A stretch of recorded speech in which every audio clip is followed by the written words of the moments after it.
Şehefte inşallah bir zenanalar ki öyde erkeğin işini däni bitirip ırsıl öye getirýärler. Şolun hakkını gurrun açart inşallah. Bir zenanan işlemekliği öyün içinde näzire öyün daşarına bazarlarda ticaret yapması ne halla bolýarlygynyň gurrunlaryna girişert inşallah. Hazreti Zeynep sorapdyr, ya Resulallah, inni imra'atun zatu san'a abi'u minha. Ya Resulullah Huda dipdir. Men bir işeňler zenana dipdir. İlim hünerli dipdir. İşlep çürük çıkarýaryn, şonu bazarda satýan pul edýäryn dipdir. Ve leyse li ve la zawji ve la li veledi şey'un. Şu öýün harjyny şo bilen bile temin etýän, gözleýän dipdir. Adamym sen däni mollan bolup, sen agdyňdan çykan alımlary däni kulak asyp, şonu ýa tutup, şoň zähmetinde işe gidip ýetişmeýär, şoň tapjak yrzykyny men tapyp däni öýe harj etýän dipdir. Ya Resulallah, aya şi etmişim däni maňa sadaka dip ýazylarmy ya Resulallah dedi. Sadaka bolup sowap namama ýazylarmy ya Resulallah dedi. Näet awadan soraw.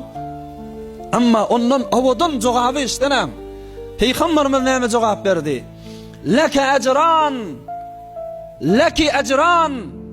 Ecrus sadaka ve ecrus silah. Ey Zeynep dedi.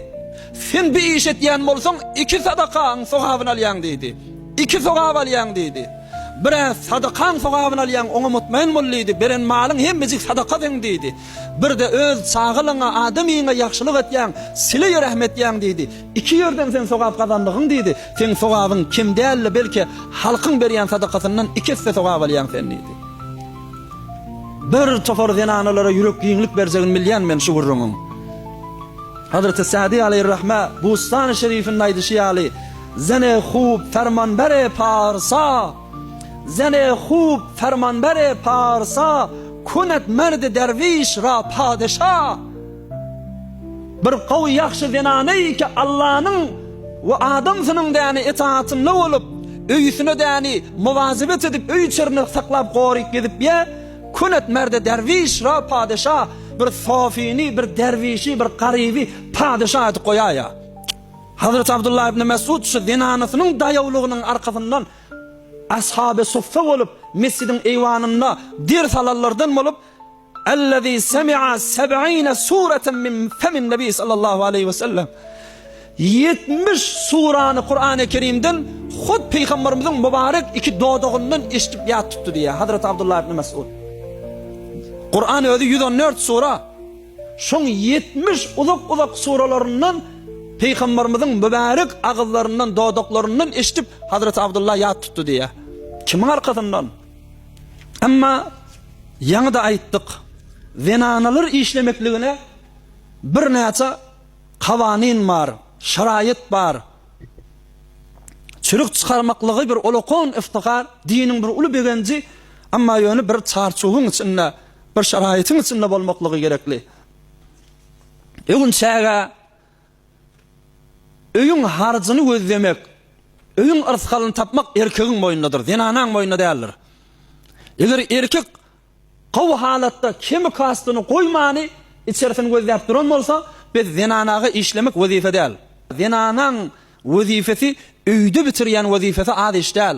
Hanedary diýen wezifesi çağalaryny gözlemek, olary dünýäge getirmek, olary ulaltmak, öýçlerini arasynda saklamak, adamsyna ýetişmek, tohtopezine, bişir düşürümle yetişmek, şun özü Allah Azze Celal tarapdan bulara berilen bir ulu vazife, şonu bitirip bilse ulukon gayrata minniwi.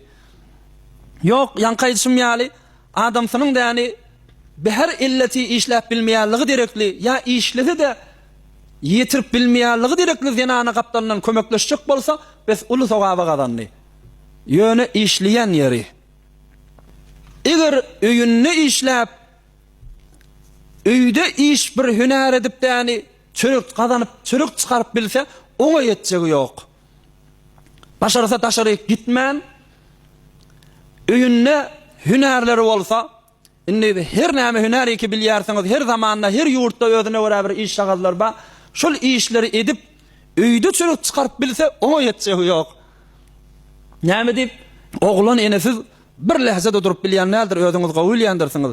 Türkmen nimeyämi? Ejesiz oglan oynamaz, gafaksyz gadan gaýnamaz diýmeýämi? Oglan ejesiz oynamaýar. Eje sagat ba sagat daşaryk gidip işlejek bolsa, oglan şu sagatlarda ne kadar kyn geçýär? Biz öýünni işläp bilse, öýünni daramet etip bilse, ulu gaýraty bitirdi. Inemiz Hazreti Hatice ulu täzir dädimi? Bir ulu sewdagar dälmi? Onun däni kirwelleri Ruma Fars'a gitmeýädimi? Araga däni gelmeýädimi aya? Dünýäniň dört çetyne aýlanýan wagtlary, amma bir gedek däni şu ýurtlara sefere gitmedi. Hatta dipdir بل تدل النصوص السابقة أن خديجة رضي الله عنها ما كانت تخرج في بلدها للبيع والشراء. İnemiz Hazreti Hatice hatta Mekke-i Mukarreme'nin kuçalarına, hıyavalarına, şon bağlarına da çıkmardı. Alu satı etmek için niye? Näme etse öýünne öz fikrinin giňligi bilen, aklının goýlugy bilen. Amma indi daşaryk gitmeleri, çäresizlikden daşaryk gitjek bolsa, onun şundan meýlägini beter ýaxşy gulak asmaly bolarsyňyz. Muň şaraýatlary näme? Evvelki şaraýaty bir zenana daşarda işlejek bolsa, evvelki ýadyna düşmeli zady içeridäki wezifelerini kimin goýmalylar? Çağalarynyň üstüne, adamsynyň üstüne, hatta şolary bişir düşüründe 5 wagt namazy öwrenmede, okuýmada, çağalaryny öwretmede şu zatlaryny kim goýmalylar? Bir.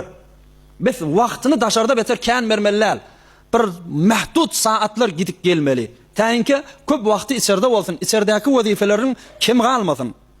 İkincisi, eger şu işe adamsy we ya eger häzir satylmadyk bolsa, dogony ya atasy razyligi bolmasa gitmeliler. Adamsynyň ijazati bilen çykmaly. Üçüncüsi, hijabyny, ýaşmagyny bineh ve ehsen bitirmek wezifeleri. Hala iş üçün, hala başka bir şahsi işler üçün çykmaklygyna hatmen hijab gerek.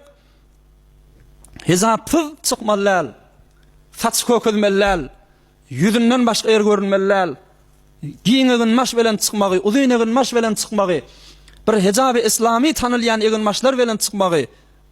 Hatta manto şalvar mowrutda kan sorýarlar, şu eginmaşy giýmek näme diýip. Eger giýiň bolsa, uzyn bolsa zihany ýok. Hijaby islami şonu görünýän bolsa, atyr sefim çykmalylar. Daşaryk gitmegi de mesafete sefer bolmalylar. Bir zenany geçilecek kitjek, amma bir mesafete seferlere gitmegi dogry da. Portugal lip ýygyjak, şepdahly ýygmana gitjek, minawus zenanalar däni Türkmen sahradan mutassifana gitýärler. Hol amullip, babullip däni, ýani mehremi ýok. Bir maşin bolup däni çykyp gitmeli, bir garybe ýurda şeriat şunu mutlaga haram elam etýär. Peýgamberimiz aýtýär, mehremi bolmadykdan soňra zenanaň musafir gitmegi dogry däl. Şol ola da ýa-ni fitnäge sebep boljak. Ahyrkysy ihtilat bolmalylar erkekler bilen. Halvet bolmalylar erkekler bilen. Yani idarede bolýan zenanalar, dukan oturýan zenanalar bir erkek bilen bir yerde halvet etmeliler. Bir olakon muhim meselesi. Ki mutassifane görülýär we iştilýär. Bir näçe idarajatlarda, bir näçe işlenýän yerlerde bir erkek bir zenana bilen näni bir otokda işlenmeli.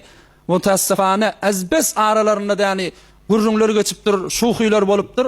Bagşlay diýen erhili ýalak bolup özüne hemkar diýip däni öz dogun ýalak bilip şeýli bir bidirek däni şuhyla, bidirek ahlakla aralarını görülýär ki hiç biri şeriata sygmaýar, çarşob islama sygmaýar.